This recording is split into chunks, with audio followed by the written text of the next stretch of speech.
Well, when we go through the different detoxification, natural detoxification of the body, we'd have to consider the liver, we'd have to consider the lungs, we have to consider the colon, we have to consider the kidneys, we have to consider the lymph vessels, we have to consider the skin. So all these things would have their own specific functions that need to be happening, or else the body won't be able to detoxify as properly as we want it to be.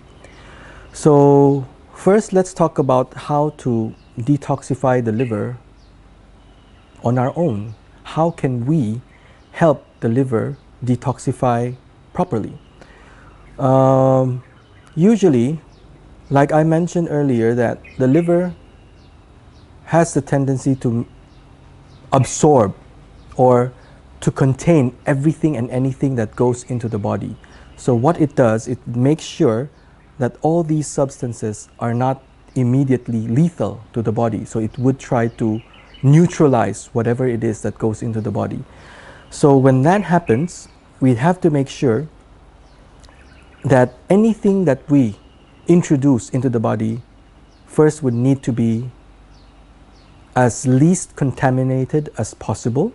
So there are so many different websites that we can go to that can actually give us a list, even talking about everyday household items that would contain certain types of chemicals that is absolutely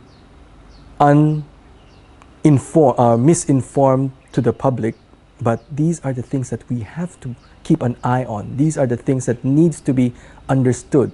Things like the shower curtain in the toilet, things like the soap that we are using, things like the shampoo that we are using, everything, things like the plastic that would contain the water that we'll be drinking, the straw that we'll be using, all these things, whether we like it or not, would somehow contain some sort of chemicals. And these chemicals are disruptors. It can disrupt hormonal balancing, it can disrupt physiological functioning, it can disrupt so many different things that can ultimately affect our well-being. So first thing to do, if you want to make sure that we're helping out the liver, is to understand as much as possible the things that we are using every day, read the labels, check whether or not there are things that you don't understand what's in the ingredients, and most likely these are chemicals, these are synthetic chemicals, and these are the things that we want to try to avoid. We want not just to try, we really need to avoid, or else we'd suffer the consequences in the long run. So that would be one. If needed, the body might even require some supplements in order to help support the liver for its proper functioning. Things like milk thistle, these are silymarin.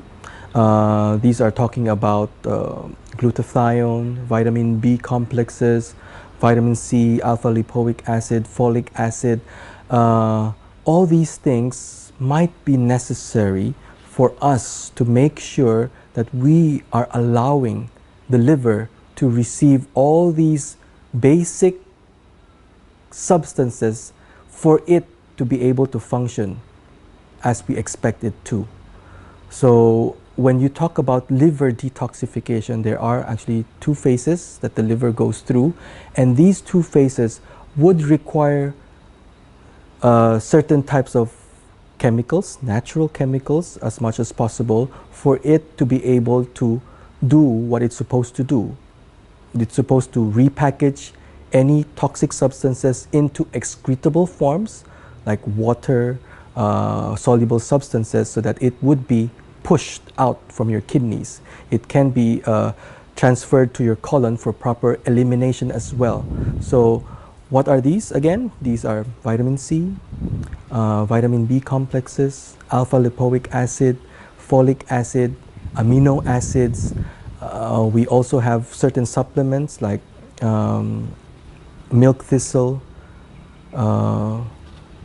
phospholipids. All these things are very important to make sure that phase 1 and phase 2 of liver detoxification happens proficiently.